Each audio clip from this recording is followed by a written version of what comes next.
YouTube, Twitter, what's going on, man? It's your boy King Deuce. We got a great show for you guys tonight. Of course, the NBA draft is tomorrow. So today we are going to address a few of those names that you may have heard out there, a few of those names that you may have seen in some of the rumor mills out there, as far as the young talent and the young men that's available for us to draft if we do decide to keep that pick. So, Deuce, what's going on with you, brother? Man, first of all, I'm trying to stay warm. I'm trying to stay warm because I'm like burning up, bro. Like I'm trying to if I could just stay warm, I ain't got to be cool. Just let me be warm for once, and I'll be okay.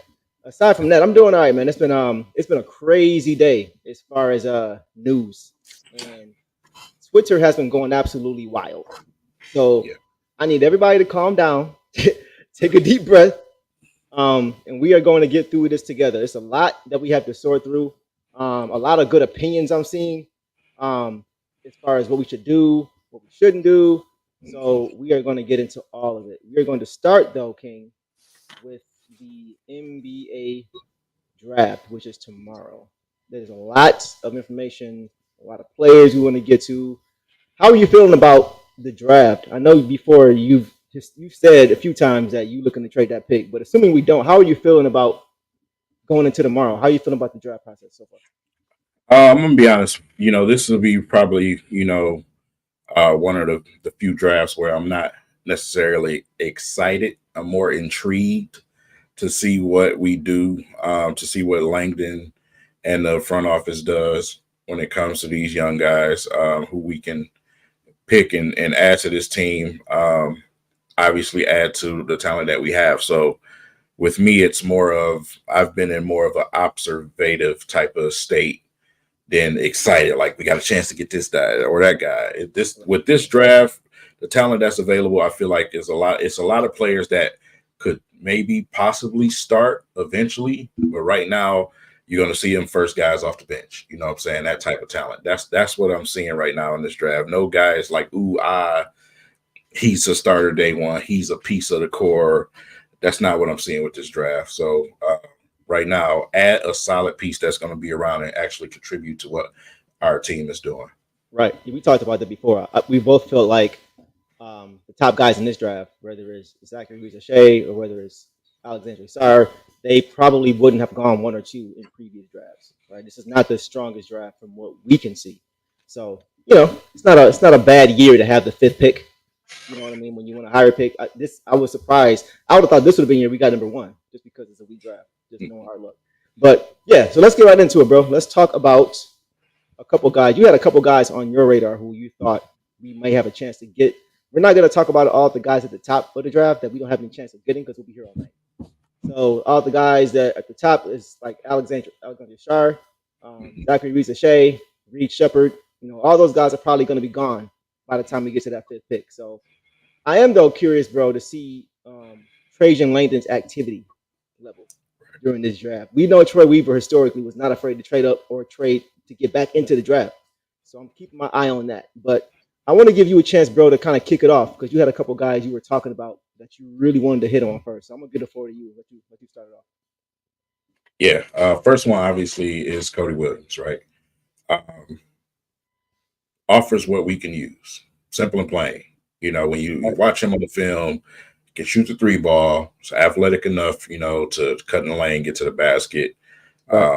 Pretty nice size. Not the most, stocky build, but pretty nice size, right? I have him and another guy, which is Zachary. Those are my two top guys.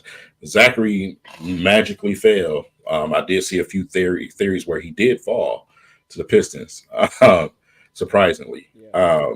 But those are my two model builds right now. We can't get the big guy that we wanted, obviously. So next is a lengthier wing forward type of guy, man, that can shoot the ball, but at the same time uses athleticism to get to the basketball rim, cut into those lanes. It's pretty much what we hope Asar Thomas can eventually become.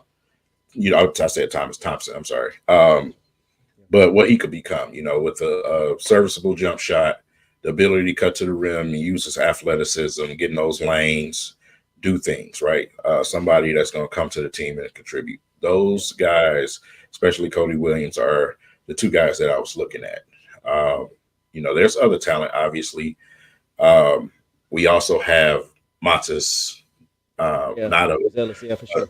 yeah, right, not a shooter. You know what I'm saying? Not a shooter currently, but ironically, we did bring in the shooting coach, right? Um, and his mechanics. When you look at his mechanics, they're not horrible. They're not horrible. So I mean, with the shooting coach that you have, if it's something that you want to invest in, me personally, I'm tired of going that route. We've already drafted, like I just said, Thompson, who's not a solid 3-point shooter. Yeah, K needs spacing. right. So for We always me, talk about that. yeah, that's what I'm saying. For me, it's like, okay, either we're sitting here in the conferences and we're saying that we need to get K some spacing, but then we go out and do something like this. You know what I'm saying? So they need to go and get someone who's able to stretch the floor with some nice length and that's able to move around without the basketball. I like it. I like it. First of all, shout out to everybody here, man. Y'all are deep tonight. Pause. We have a lot of people here. What's good, Carl? My brother from another, for sure. Oh, I did see real quick. Carl said he is looking forward to making some Pistons high videos again. We gonna do that really soon in preparation for the season. That's coming for sure. And yeah, appreciate y'all showing up and showing out. Yeah, so I definitely, bro. I kind of want to take one of these guys one at a time, um, because there's a few of them that really stand out to me. There's about 5 guys I got on my list that I'm looking at for tomorrow's draft, and a few of these guys may not be available, but hopefully we can have somebody come to this team that can really help contribute. So let's start with Jonathan Clingan, or Donovan Clingan, not Jonathan. Donovan Clingan out of UConn, right? Right. 20 years old, 7'2", 7-foot wingspan, 7'5" wingspan, 280 pounds, big boy. National champion, playing for Coach Danny Hurley, who was a hot name, right, around the league. Connected to the Lakers before they decided to go with JJ. But I like him. So as far as his pros, he's the best rim protector in this draft to me. Right? He doesn't go for pump fakes. He stays down, which makes sense because he's 7'2". But when he does go up, more times than not, he's going vertical. And so that allows him to stay out of foul trouble. Right? He's a good passer. And not just because he's, not just for his size, but he's just a really good passer. And he's a good rebounder too as well. He's got great vision, very physical, good screener. Yeah, he's a good player, man. He's a really good player. Good at finding guys back doors and cuts and things like that. As far as his cons, he's not a great shooter, like outside of 15 feet, and he's not a good free throw shooter. Right? He shot 58% from the free throw line last year, and he shot 25% from 3. So the 3-point percentage doesn't really bother me as much. With him being massive at 7'2", he's going to be getting fouled a lot. So his ability to knock down those free throws is going to be important to me. And I kind of have a player count for all these guys. The one that I have for him is something of a Roy Hibbert type player, but with more offense. Right, Roy Hibbert was a defensive monster. Right, he was a big guy. I remember when he played against the Heat in the playoffs, he would give LeBron problems as he was going to the cup. So I see him being that kind of a guy, but with more offense, better vision, better hands, just a better offensive player. So I can see him going before our pick is available. The next guy I want to look at is Stephon Castle. I've done a little bit of extensive research on some of these guys, and he was one of them. I like him because he played in the same team, with Donovan Clingan at UConn. So they're both national champions. But he's 19, 6'6" guard, right? 6'9" wingspan, 210 pounds. His pros are a great defender. He can anticipate well, right? Defensively, he likes getting out in those passing lanes, which is something you always talk about, right? You always talking about getting out of passing lanes. Get out of passing lanes. He does that. He can guard 1 through 3. He can guard some 4s. So like with Cody Williams, in a similar, which we'll get to, like Cody Williams, I love his versatility defensively because you can't have enough guys like that. And his mindset, bro, he goes full tilt. He's got a high motor. He's always playing his game like it's his last game. Doesn't take plays off, high energy player. That's contagious, right? And he's really good at turning defense into offense. So I really like what I see from him. His cons, he does need to work on that ball handling and that 3-ball. But if he's able to improve in those areas, I think he has one of the highest ceilings in this draft. How do you feel about him? For me, his comp is something like Alex Caruso type player. I think he can be a little bit better. Maybe not the same defensive player because Caruso's an off defensive player, but I think he can be something like. How do you feel about him? You got any thoughts on him? Not really. I only watched him briefly. You know what I'm saying? By the way, for a lot of you guys that's in here, I want to give a shout out to my guy over at a Hoop Intellect. I watch him a lot. So check out his channel. Subscribe to his channel. He does great breakdowns on these guys every year. Of course, I have my own websites and everything. So I'll put that in the comments for you guys to this video. So um, but yeah, I only watched him briefly. You know what I'm saying? For me, it was mostly about the guys that I know for sure that I've heard that were on the Pistons radar. You Gotcha. know what I'm saying? Um, I know that Dwayne Casey went and visited Zachary overseas. You know what I'm Yep. saying? He was sitting at the games, you know what I'm saying, over there. I know that they're very interested in Cody. They show significant interest in Modest as well. So Mhm. um, there's a name in the comments that I agree with. Devin Carter. Mhm. Devin Carter. I haven't seen enough. You know what I'm saying? So um, listen, man. Like I said, whoever the Pistons add, it just has to be a guy that's going to contribute. A 7'2" guy, though, I want another big. Me personally, I think the Pistons just may move on from Isaiah. They may just move on from Isaiah. You're starting to see it. You know what I'm saying? It just may happen. But to put somebody down there with some size, of course, we got Jalen Duran, right? Yeah. Yep. Uh, I'm all for that. I'm all for that. We got some Gotcha. rumors also that that we'll get into later in the show that you Mhm. wanted to talk about, but Mhm. it's filling out this team with proper positions Right. and got that and working pieces that fit together. Right. You know what I'm Yeah. saying? So yeah, some of these names in the comments are great, great names. You guys are definitely on point in the comment They section. are. But Yeah, they're dig hitting. it. They're hitting, Yeah. man. So yeah, okay, I got you. So I got a couple more guys I'm gonna go through. You mentioned a couple of them. Modest, right? Modest Buzelis, G League Ignite. 19, right? 19 years old, 6'10", 6'10" wingspan, which isn't that great, but it's not terrible. He's a little string bean though. He's 195 pounds. He's very raw. I do think his defense is ahead of his offense at this point. He's not a clamper, but he's definitely an above average defender. Great help side defender. He averaged about 2 blocks a game, and he set the record for the most blocks for the G League Ignite this past season. So that's a good thing. He's obviously best as an off ball player, but he's a good cutter. He's a good finisher on the basket. He can put you on the poster if you're not careful if he catch you lacking. And you can tell he watched Dirk watching up too, or he watched Dirk growing up because he has a nice little one-legged fadeaway that he likes to get to. Mhm. Yeah, which is pretty cool to see. And he's good at getting offensive boards. You know what I mean? Very active on the glass, which I like. And he's got the tools, man. He's got the measurables to be really good. It's just his shooting for me. He needs to improve his shooting. He shot 27% last season, right?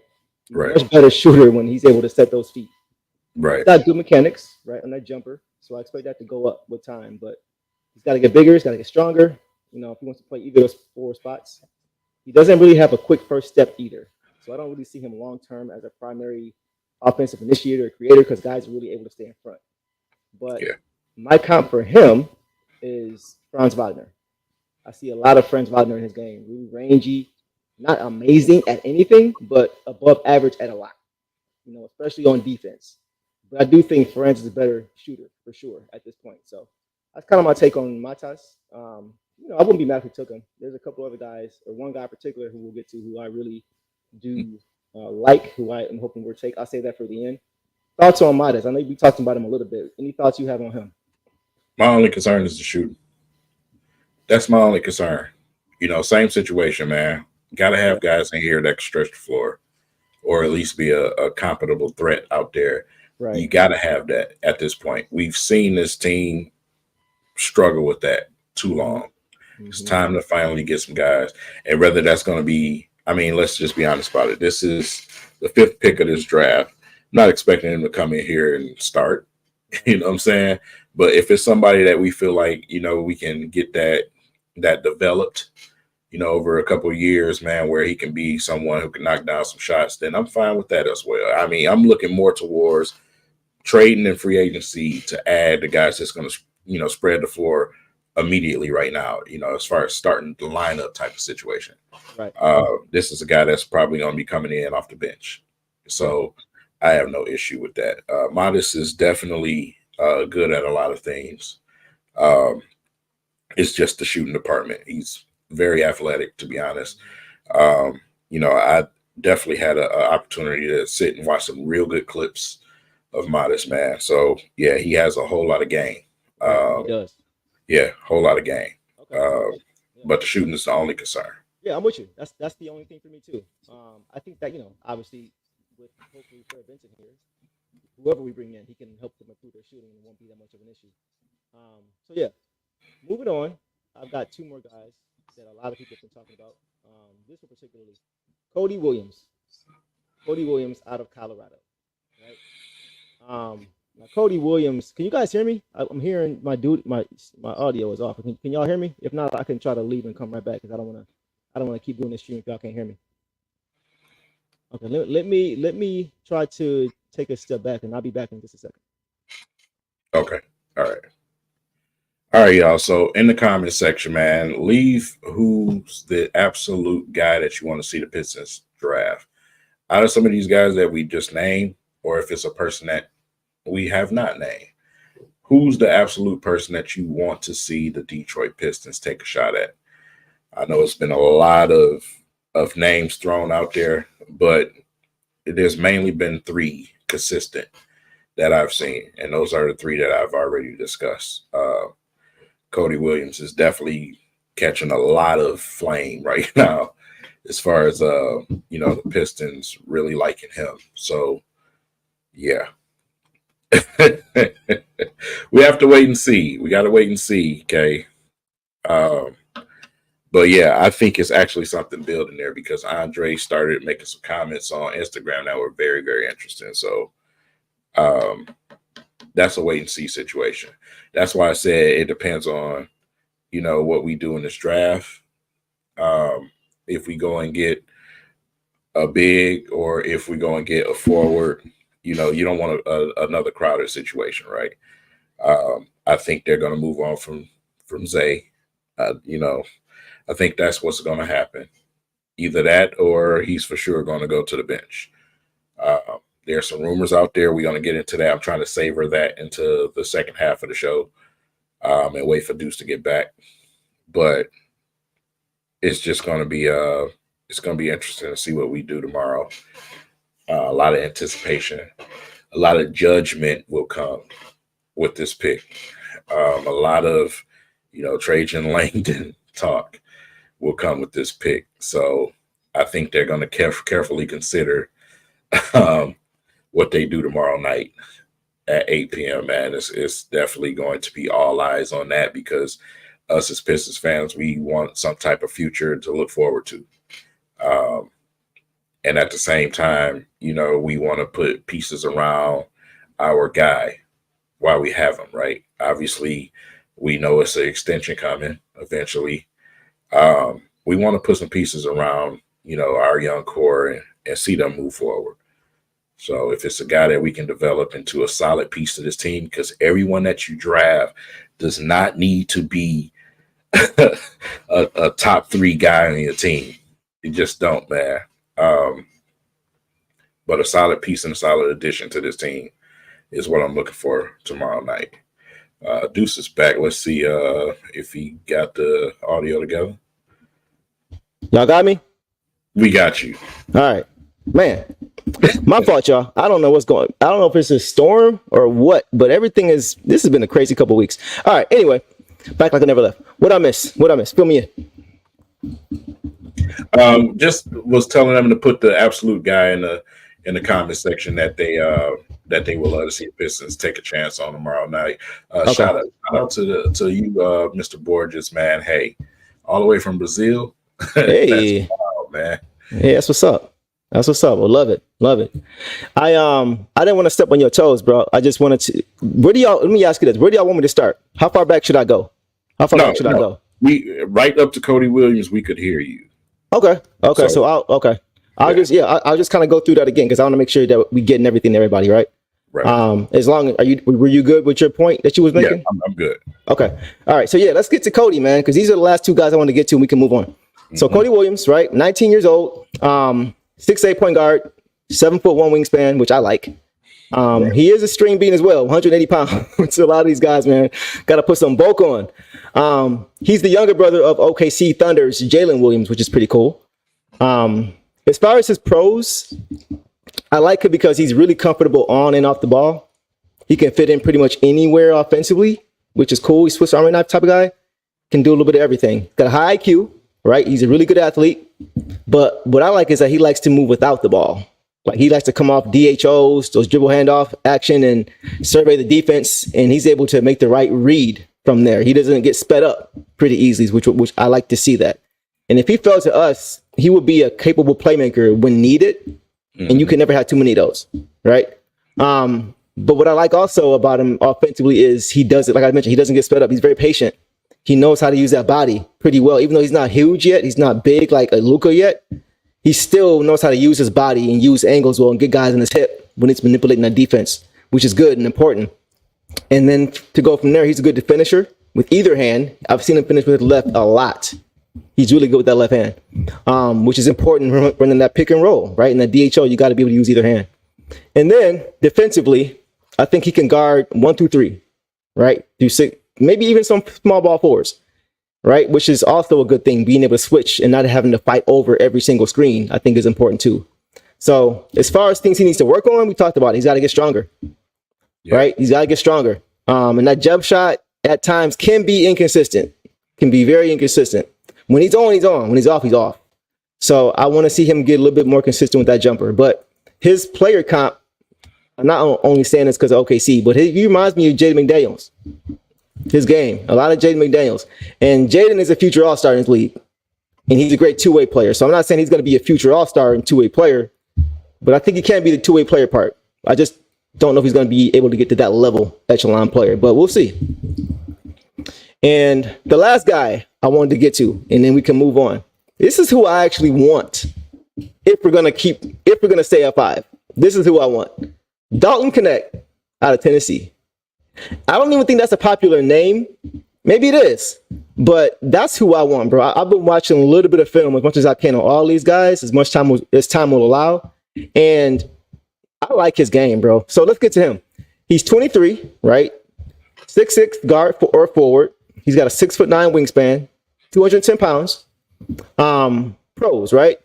I think he is the best scorer in this draft. He averaged 21 last season. He's definitely a great athlete. Can score at all 3 levels. He shot 40% from 3 last season. He's a good shooter, really good shooter. And I feel like he could come in right away and solve some of our offensive issues, right? Maybe not even as a starter, but just off the bench. And I think he can really help connect some of those dots. See what I did there? Connect. I think he can connect some of those dots. Now, his cons now, right? There is room for improvement defensively. He's not a liability on defense, but he does need some work defensively. I think a lot of it is schematically. And he's not a top-notch athlete when it comes to lateral foot movement and things like that. He's got about average lateral foot speed on the perimeter, but he does have good defensive instincts. And I don't think he'll be liability.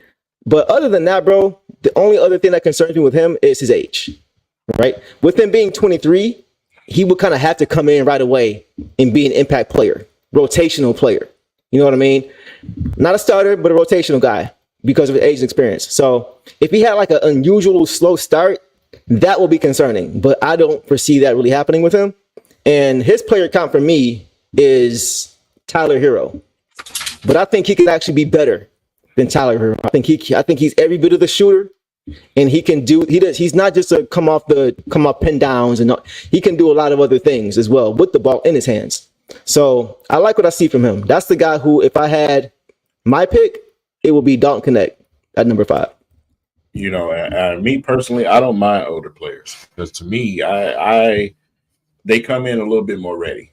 Mm-hmm. You know what I'm saying? So a little bit more experience, a little bit more ready.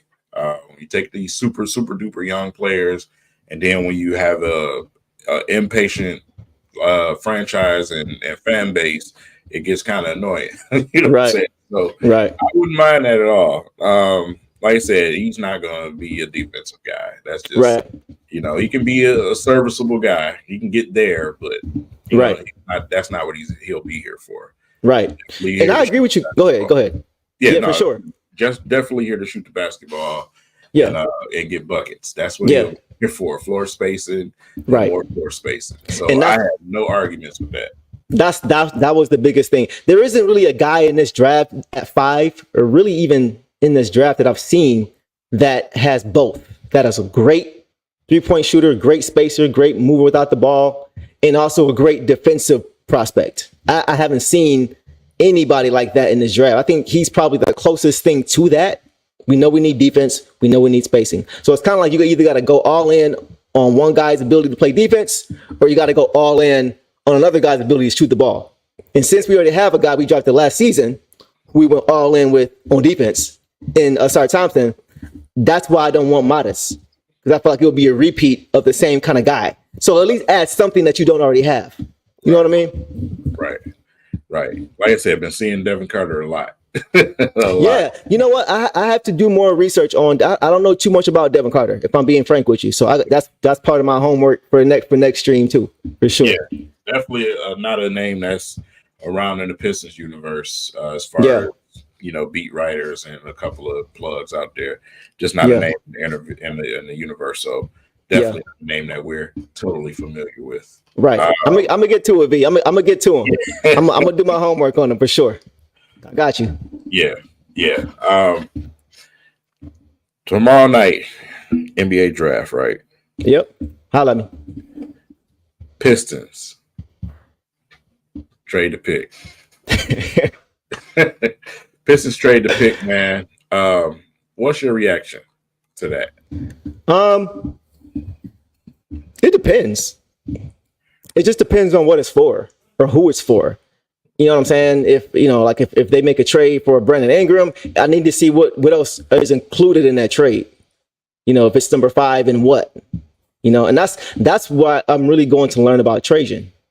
I want to see how shrewd he is. I want to see what he's able to do in kind of situations where there isn't as much time as maybe one would like to make a decision. I want to see his preparation. I'm not saying he's not. I'm just really interested to see what he does, his activity level. So for me, I'm not really, if we do trade a pick, I'm not mad at all. That's kind of what I think will be best, because we already have too many young guys on this team. We need veteran presence, which we'll get to later.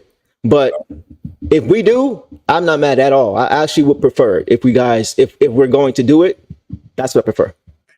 Okay, I got to ask you some tough questions, right? Let's do it. There's some names that's been out there in the rumor mill. Okay. Who's the guy that we should watch out for on the trade market possibly tomorrow night? Who's that guy that you're saying, hey, man, if they make a trade tomorrow night, it's definitely most likely this guy? I don't know if I have a guy. I don't know. I haven't, honestly, man, I don't know, bro. I'm looking more so at free agency, which we'll get to later. I don't have a specific guy as of yet. Do you have one that you're looking at? Is there anybody that stands out to you? There's 2 names. Okay, holla at me. Who you got? And that's simply because whenever you start getting trade reports around the draft, always possibility. Right. One being Zay. Who you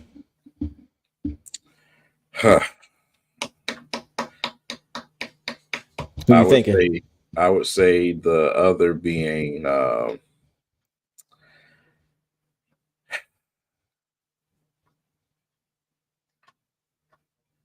give me a second, Deuce, because this is you good. You good. Between these 2 guys, and before I say one, I want to make sure it's the right one. Okay.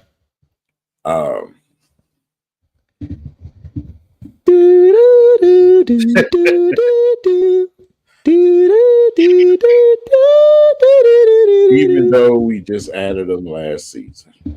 Oh man, you about to do this to me? You about to do this to me, bro? I need some reports on Grimes, bro.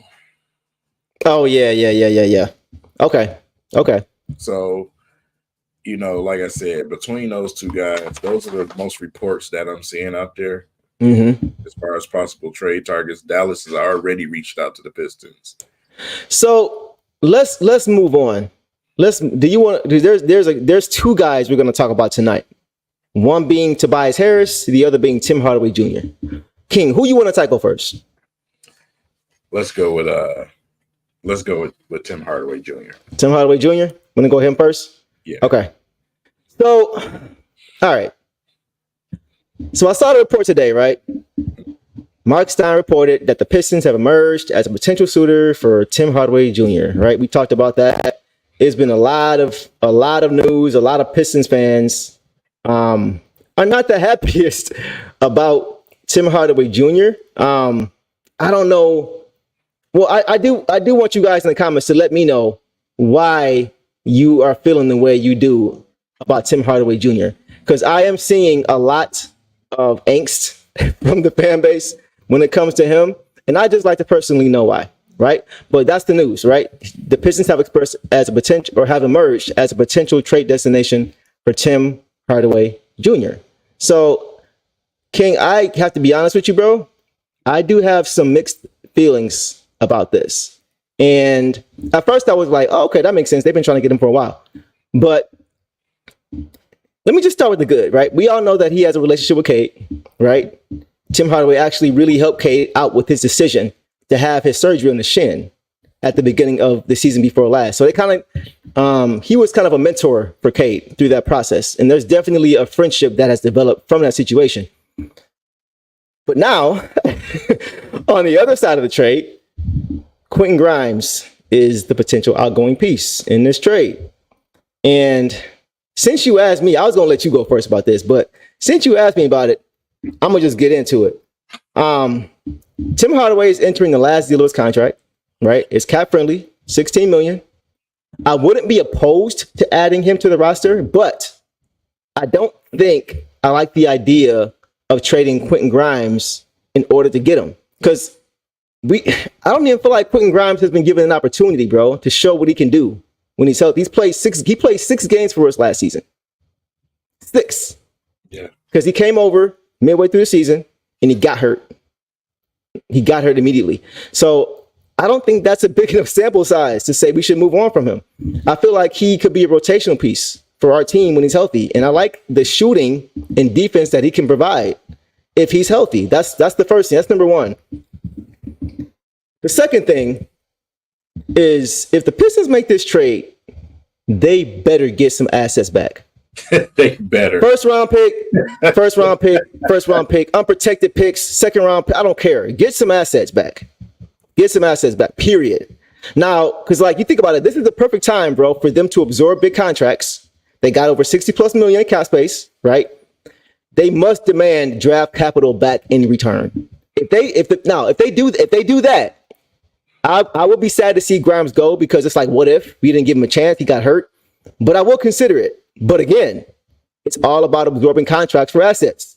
I need at least one unprotected first round pick. At least.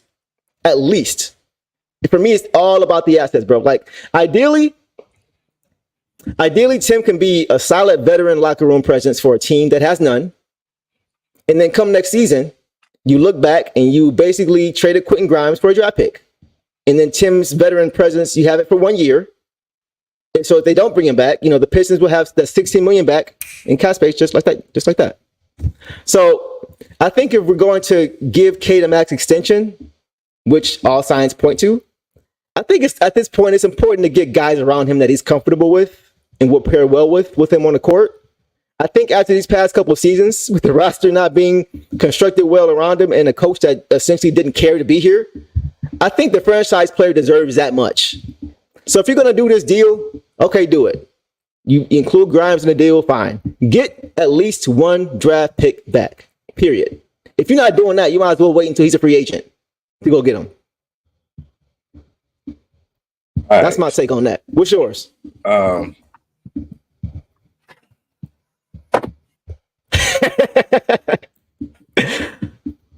on wall. I Knock on don't the want wall. Tim Hardaway Jr., bro. You don't want Tim Hardaway. No. Okay. Why not? Why not? Because I just know as soon as he get here, his jump shot is going to be even more broken. It happens. We do this too much. We do this too much, bro. You know what I'm saying? It's almost the same ones obviously we getting ready to talk about Tobias too, but bro, it's like I want veterans here, but again, I want the right veterans. You know what I'm saying? I feel you. I feel it. You know, somebody that's going to be actually a contributor to K. You know what I'm saying? I don't need nobody coming here to chuck up a bunch of bricks. Come here. You get with the Pistons, bro, he going to be out there letting that thing fly. He going to be Josh Smithin out there. Oh, my God. You trying to give me PTSD, bro.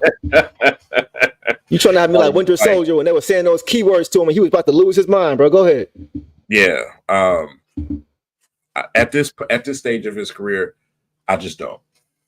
You know what I'm saying? I was extremely unimpressed with him in the playoffs.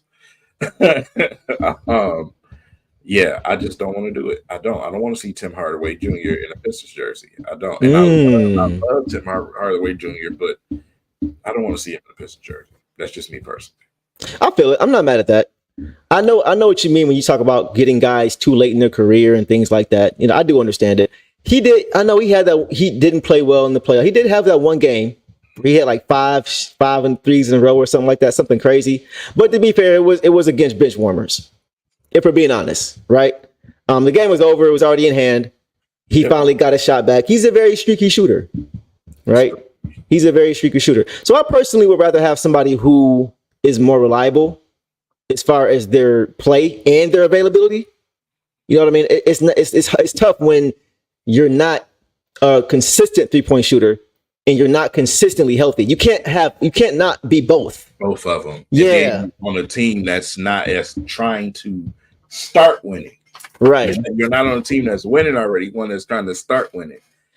I would worry about his psyche too, going from a team that just went to the NBA Finals to a team that had the worst record in the league last season. I wonder if he would feel entitled to shots. I would wonder if he would feel entitled to shots just because, hey, I've been to the finals. Hey, you know, I'm not saying he would do that, but that's one thing that I would worry about. PD Mac, yeah, this is in the last year of his deal. That's what I was saying. It would make sense if you're not going to get a draft, if they're not going to give you anything other than just the trade, you just let him stay there. And if you really want him that bad, sign him in the offseason when he's a free agent to a cheap deal. You know what I mean? That's the option. If you can get him for under 10 or 10 million, all right, cool, whatever. Veteran presence, fine, whatever. But I'm not overpaying for him, and I know Kate has that relationship with him, but it could be a great fit, and he is hurt or he's unavailable, and now you just got dead money sitting there. You know what I mean? Injuries happen to anybody, but looking at his history, that will be what will concern me about that. So I'm not mad at you for not wanting him here. I'm just in so much of a desperate. I'm so desperate for spacers, bro. I'm so desperate for some catch and shoot guys who can actually knock it down when they catch it and shoot it. Contributors. You know what I'm saying? You said what? Contributors, flat out. Right, just contributors. Just contributors. I heard somebody say Grimes' shot was broke. I don't think it's broke. I just think we haven't seen it. It's hard to come back when you're injured and just automatically have your shot come back. Your timing has to come back. You got to get your legs back. You got to get your wind back. But we got guys have to know where you like the ball. We got Fred Benson, right? So I'm not really that concerned because he has shown before that he has an ability to knock shots down. It's not like he is just a bad shooter. You know what I mean? So yeah, I'm not too concerned about that. And he is a dog defensively. That's another thing. That's another reason. Tim Hardaway Jr. is not a dog defensively. That's what you already know. I'm gonna say no to that. I don't want to trade nobody defensive nowhere. Right. So I feel that. Yeah, and we will have to pay him. Right, we would. He'd be an expiring contract going into next. He's expiring going into next season. So after this season, that 16 will come off the books. That's what I was saying earlier. So it wouldn't be a terrible thing because it wouldn't be long term. But if you're looking to make some progress now, it's really important to get the guys right on your team. So I'm not upset or even bothered by you guys saying that because I understand where you're coming from for sure. I get it. Yeah. Okay. So that's the word on on Tim Hardaway. Now, let's get to the other guy. Let's get to this guy right here, Tobias Harris. So there has also been news regarding Tobias Harris, right? And what has the news been today, King, regarding Tobias Harris? You want to fill everybody in with the news in Tobias Harris? Yeah, between us and another team, I forgot the other team. We definitely the two front runners for this man. Yeah. So the Pistons and the Utah Jazz are the front runners to add Tobias Harris to their team. My opinion may not be popular, but I'm going to give it to y'all anyway. I don't mind it. I really don't.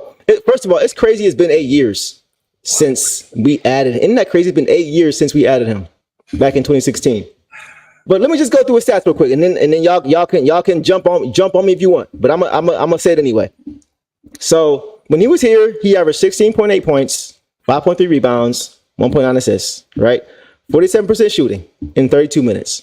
Last year, for the Sixers, he averaged 17.3 points, 6 boards, 3 assists, a steal, and nearly a block in 34 minutes on 49% shooting, 35 from 3.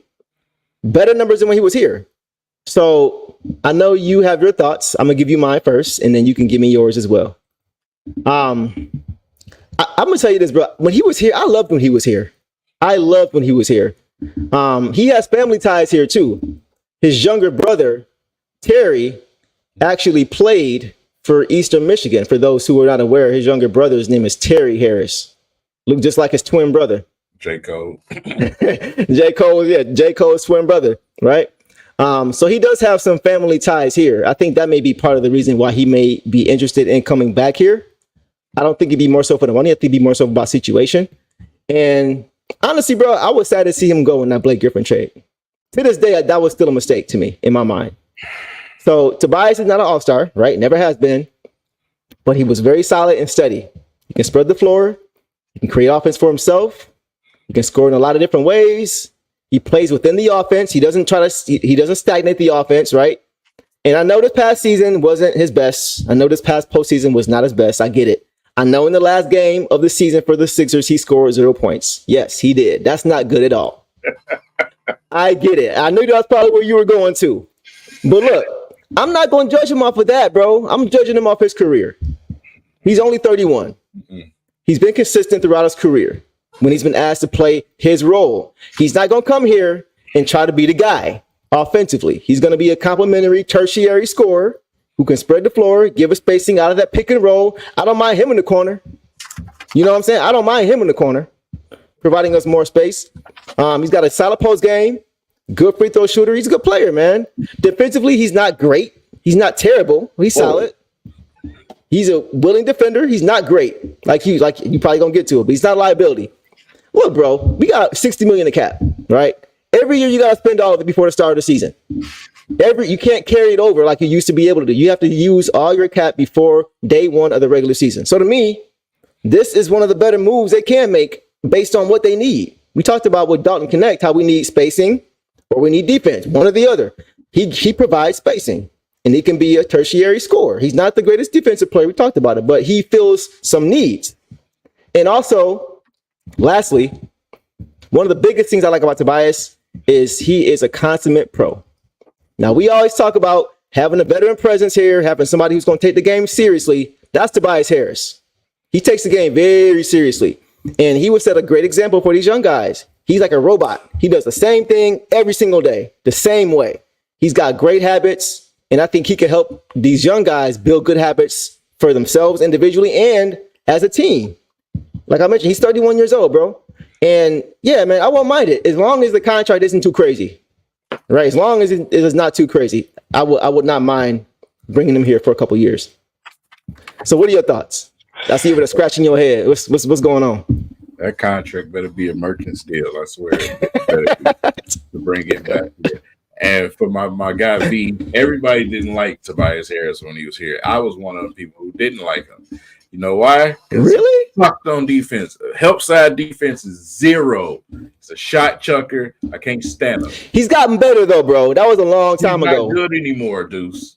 No, bro, I disagree. I disagree. He's not good anymore. We don't need him to be great. No. We need him to be. Look, we need him to space the floor. He can still shoot the ball. He can still get to the line. I'd rather start Fontecchio. Nah, but where?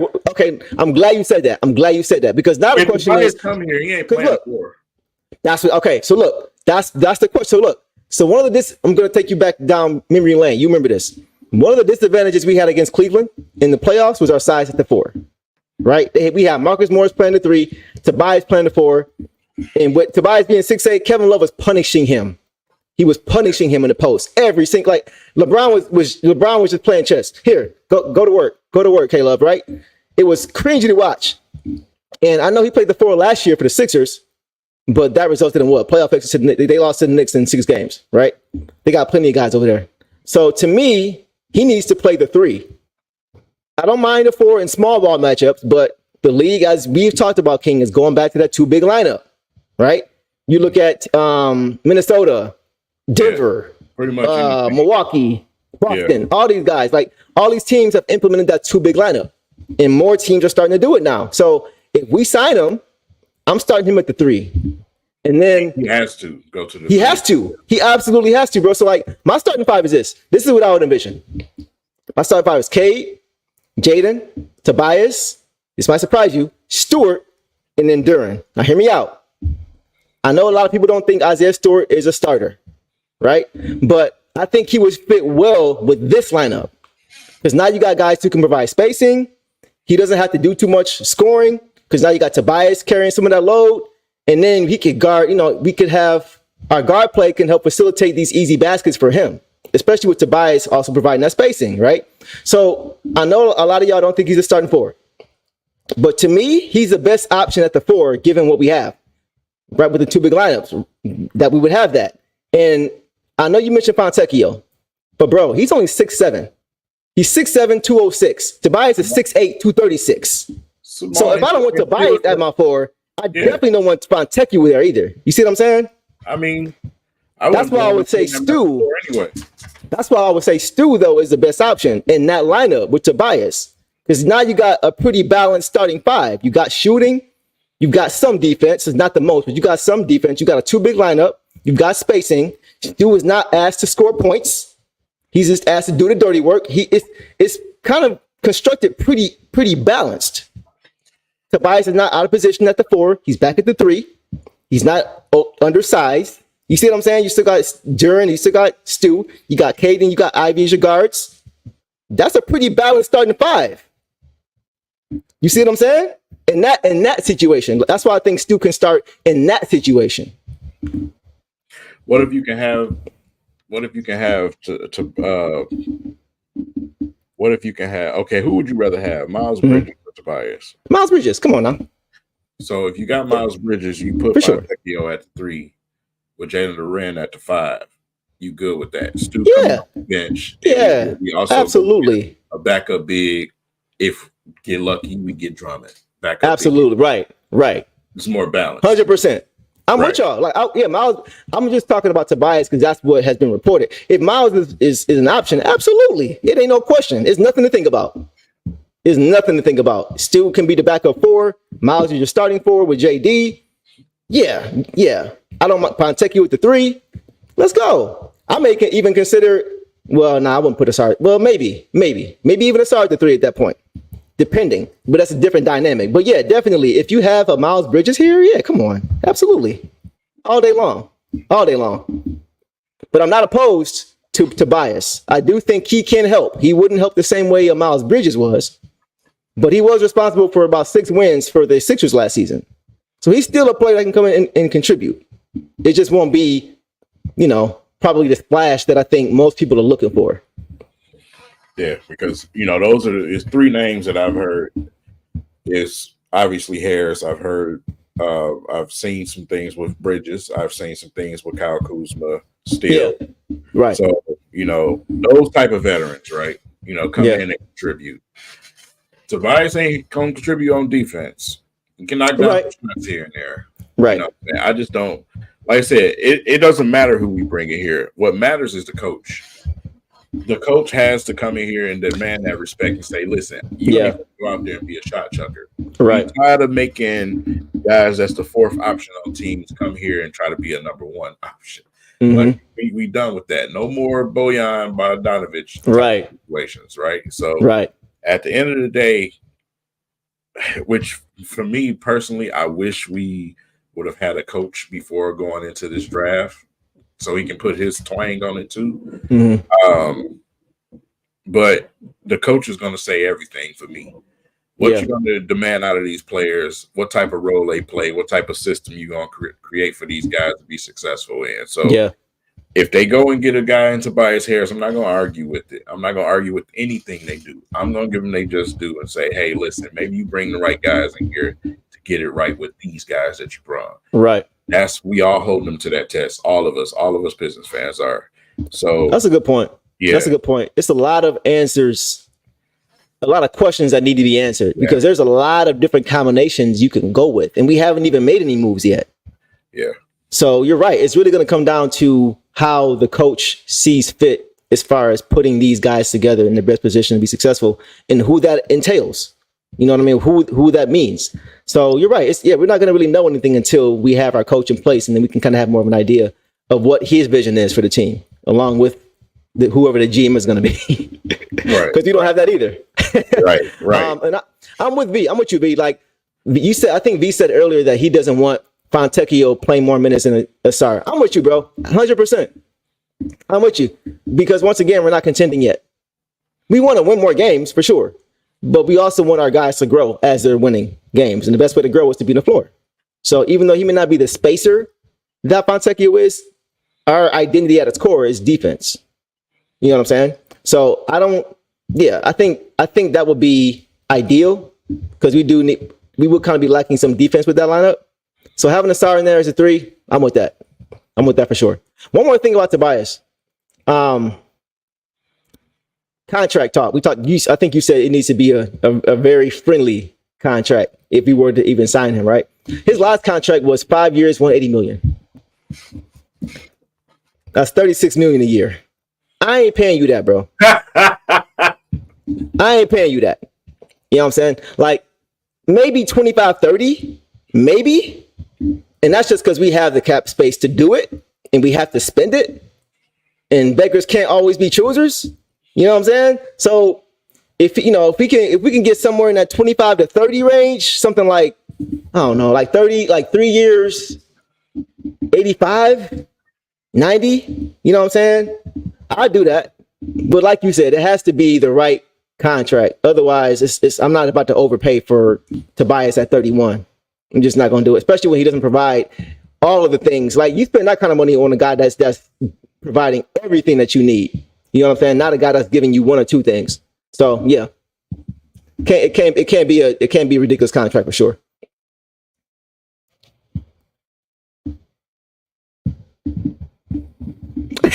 You're looking like you looking. Why are you looking so disgusted, bro?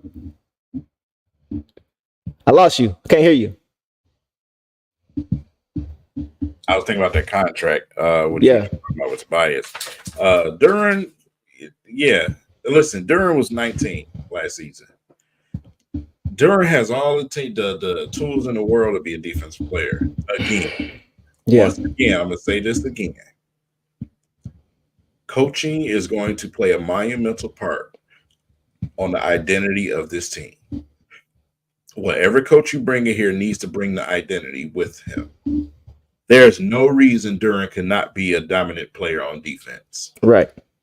I don't know what happened to it when he left college, but last year I just felt like on the defensive end, he was taking it a little easy at times. You get the right coach in here, all that changes.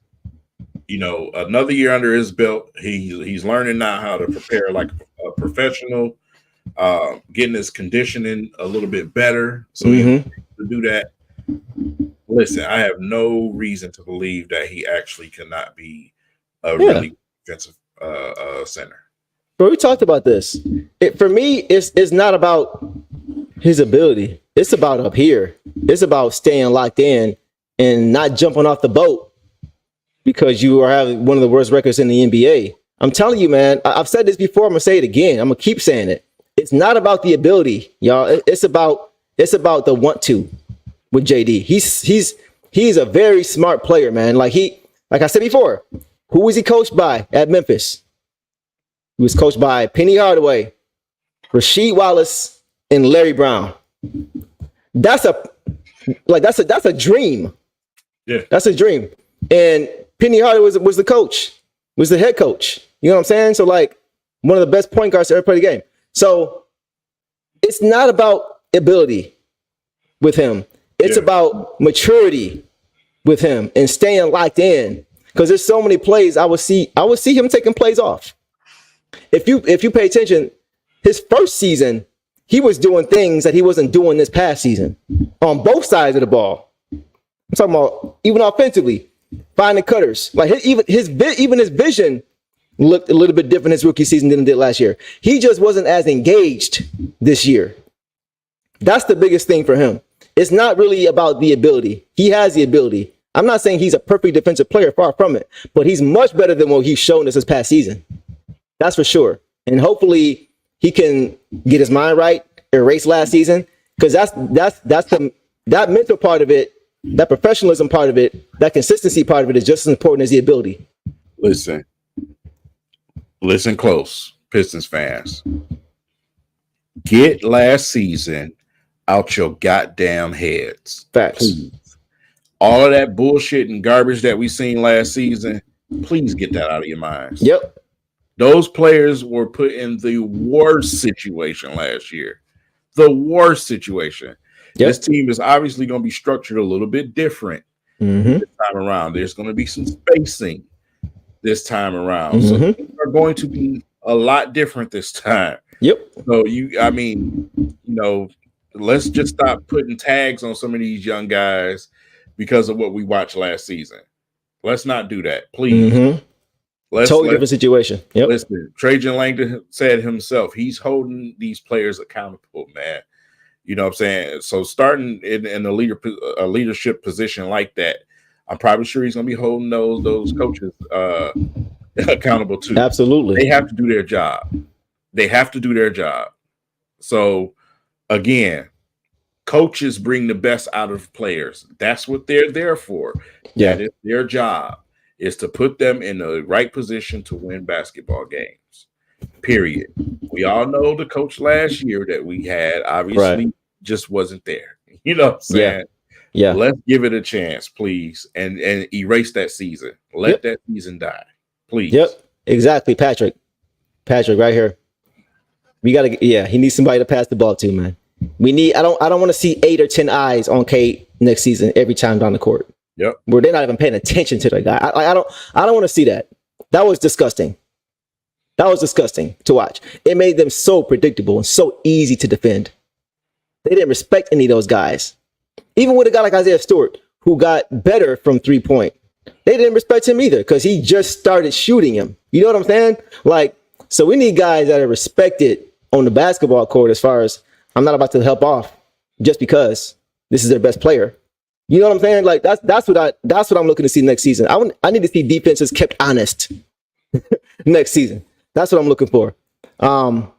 Yeah, he was injured all season long. Exactly. He was great defensively. Yes.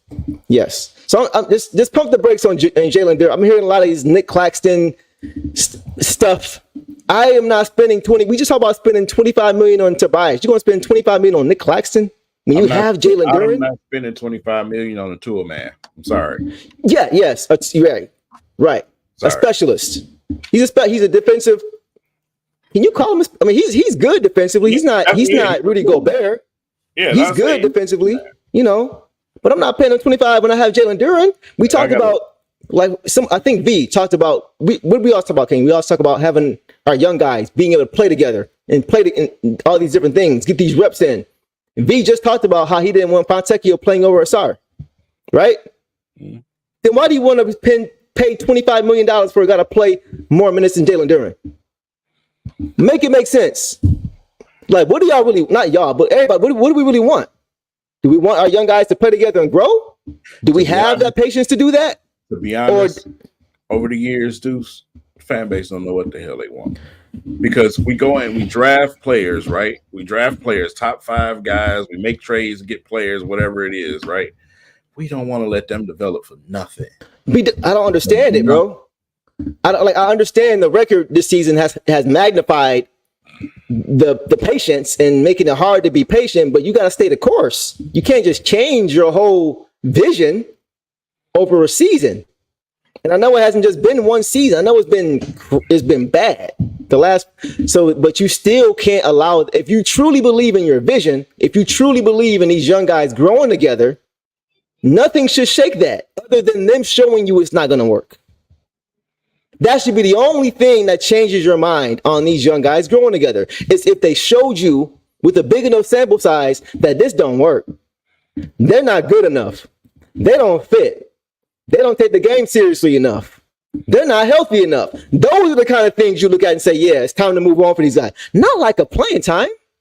Not because we were terrible all season when guys were in and out. Not when Monty Williams was benching Jaden Ivey for Killian Hayes. Don't show you the Killian. Like, you got to look at the reasons why we were bad.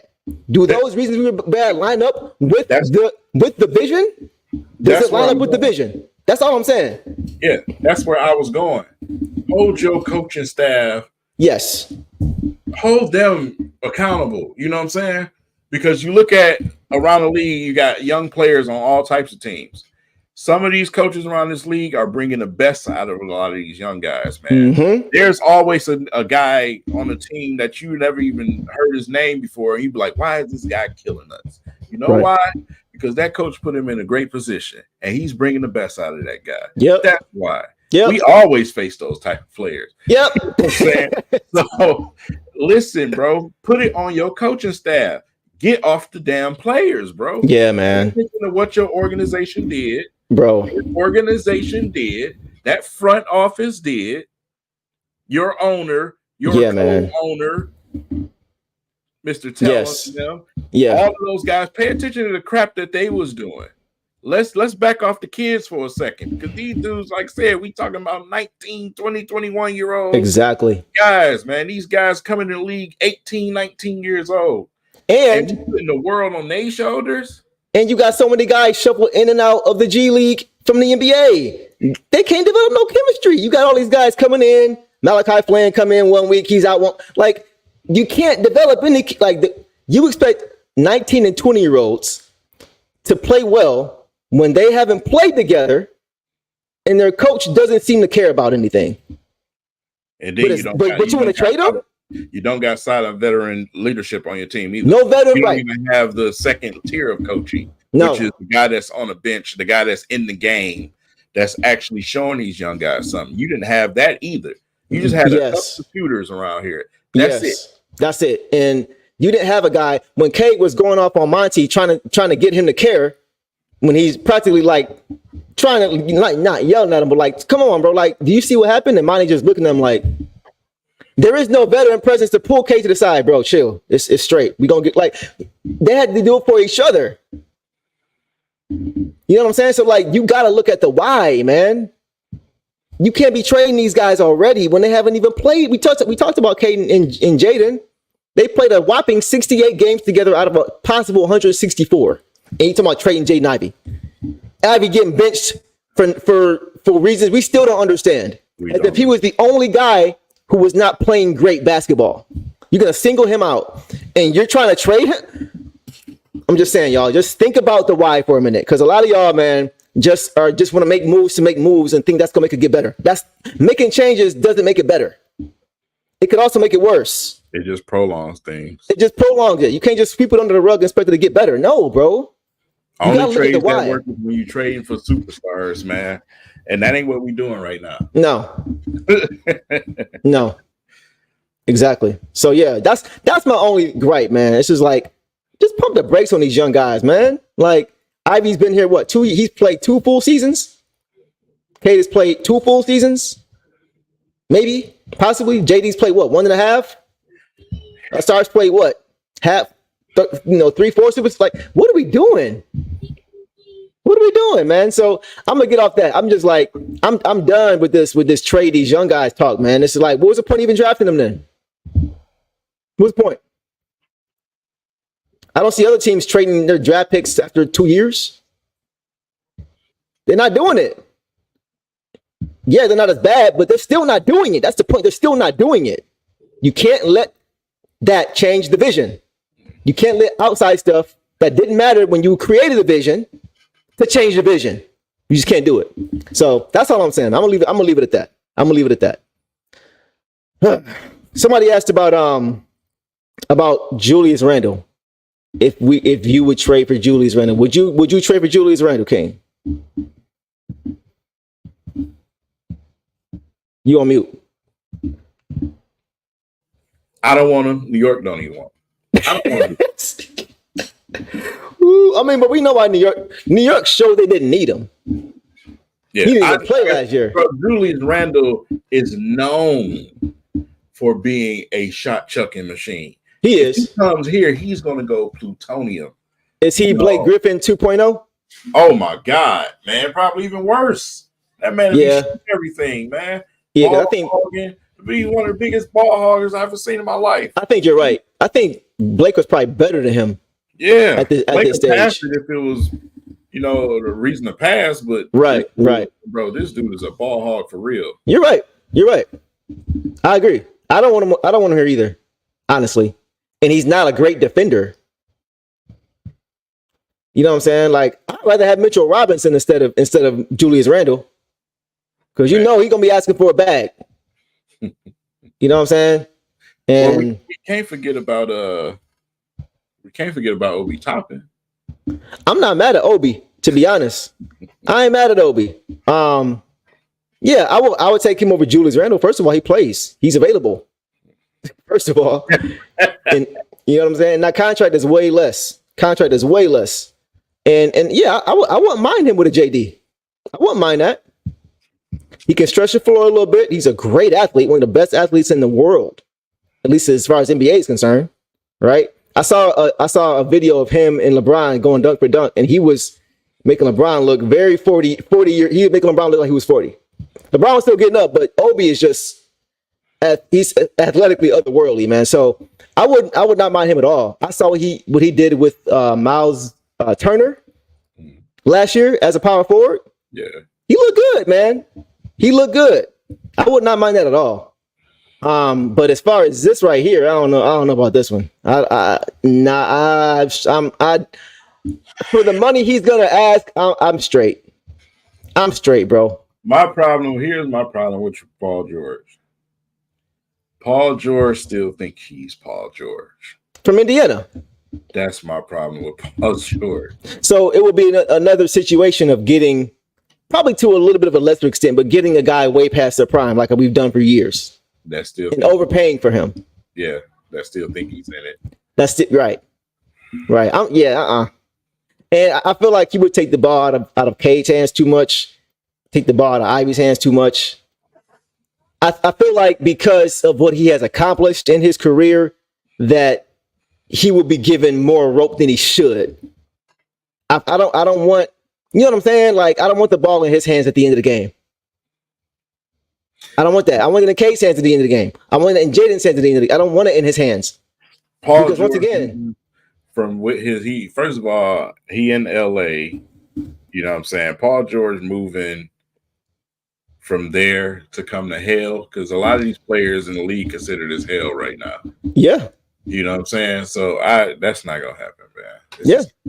No, what you said is correct. Chris Broussard, shout out to Corey Woods, had an interview with Chris Broussard from FS1 on the show First Things First with Nick Wright. He had an interview today. He just asked him, what is the landscape right now around the league when it comes to Detroit Pistons? How are they viewed? He said, it's not good, bro. He said it's not good at all. The public national narrative or perspective for the Pistons is not a good one. And rightfully so. We won 14 games last year. It shouldn't be. That's why I don't want stars like that coming here right now. I don't want that. I don't want guys who are entitled to come here. Why it's the same reason I don't want a star coach to come here. I want a guy with a chip on his shoulder. I want a guy who's going to come in and fit in, who's still productive enough to have the ear of the players, and then impart that knowledge to them. Not a guy who's going to be a Corey Joseph to where he has experience, but he never plays and they don't hear him. Or the other side of the spectrum, a guy like Paul George to where he's really, really good, probably would be the best player in the team day one, but it's taking away from the other guys. It has to be somewhere in the middle. That's why I was saying Tobias Harris type of guy. Even a Miles Bridges type of guy, even though like Tobias is professionalism more, right? He's less whatever. But I want that kind of guy. Somebody who is somewhere in the middle, right? Not a superstar player, but a respected player that can help your team on the court and can still demand the respect of the teammates. That to me is the ideal situation. So Paul George, no, I'm straight. I am good on that. But shout out to him. Hopefully, he finds somewhere he can continue. Oh, we have to get to this. Yeah. OG Anunoby, man. I wish we could get. To me, I don't care about Miles Bridges. I don't care about Tobias Harris. If we could get OG, if that's the only singular move we make, I'm a happy camper this offseason. Yeah. Just that one alone. Yeah. But you said what? He's a Pistons style player. Absolutely, man. What? He fits like a glove, bro. Right? Was he on that Toronto team that won the championship? I think he was. Wasn't he in 2019? Yeah. Pretty sure he was there, right? He was there. Yep. Yeah, that's perfect. That's perfect. A champion, right? And he brings that defensive man. He will come in right away and be the best defensive player. Day one, best defensive player. You know what I'm saying? And he can score a little bit too. He goes about his business. Yeah, that man, OG is the perfect fit for me. Man, I wish we can get OG. That first word bothers me. What word? We could use an Ingram. We don't need Ingram. We talk about healthy players that's going to be available. Yeah, we just talked about a Paul George who is not always that available. We talked about a Julius Randle who's not always available. These guys got to be able to play. One thing Tom Gore said that I will give him credit for is he said we need guys sign the contracts who are playing on the court. He said we had way too much money tied up on that bench. I was like, yep. Tom Gore's there might be hope for you yet. Yep. Because he was 100% correct. We had a bunch of guys on the bench who were just guys. Yeah. There's dead money sitting on the bench. We don't need that. We need guys who are actually going to contribute now. And that includes injury. I don't want guys who are really, really good, but really, really hurt. It's wasted money. That's where I'm at with that, bro. Man. Tomorrow night's going to be interesting. It is. It is going to be very, very interesting, bro. Like I said, I'm really looking forward to see what Trajan does. I want to see. I'm just really paying attention to his moves. And I don't have any doubts about him. I'm just excited to see what he shows us. Right. You know what I mean? I'm really looking forward to that. But yeah, we will be here tomorrow, y'all. Tomorrow night instead of Thursday. We know it's usually Tuesday and Thursday, but we'll be back tomorrow night for the NBA draft, and that'll be it for this week. And we'll be back on schedule come next Tuesday. But we will be here with y'all tomorrow night reacting to the NBA draft, so you guys can be ready for that. What time it start? 8 o'clock? I think it's 8, right? So we'll probably be going live around 7:45, 7:50ish. We'll get you guys the information on that. Hey, King, anything else you wanted to hit on? Oh, there is something else. One more thing. There's one more. It was a bunch of news today, bro. It was so much news today. There's one more thing that actually happened today, and that was the Pistons hired Mavs executive Dennis Lindsey as senior VP of basketball operations. Now, Dennis Lindsey, right? If I can get his name right. Dennis Lindsey. I honestly don't know anything about this guy. I'm not going to lie to you. I got to do my research on him. I don't know too much about him.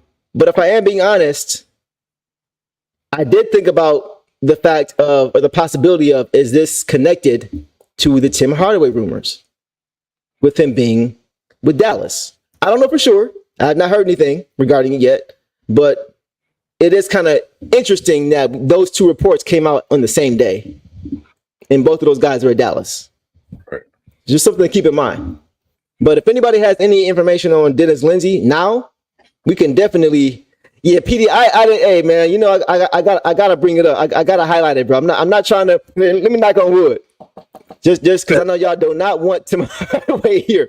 So, but I'm just saying, just keep your just keep your alerts up. Keep your head up and keep your head in the swivel, because that could be some smoke there. So just pay attention to that. But yeah, we appreciate y'all coming out, man. King, anything else you want to hit on, bro, before we get up out of here? No, I think we hit on everything. Like I said, be ready for tomorrow night. We're going to be live, during the draft, and we're going to be having our live reactions to what the Pistons do tomorrow. It's going to be a great night. Y'all know how it goes every year on draft night.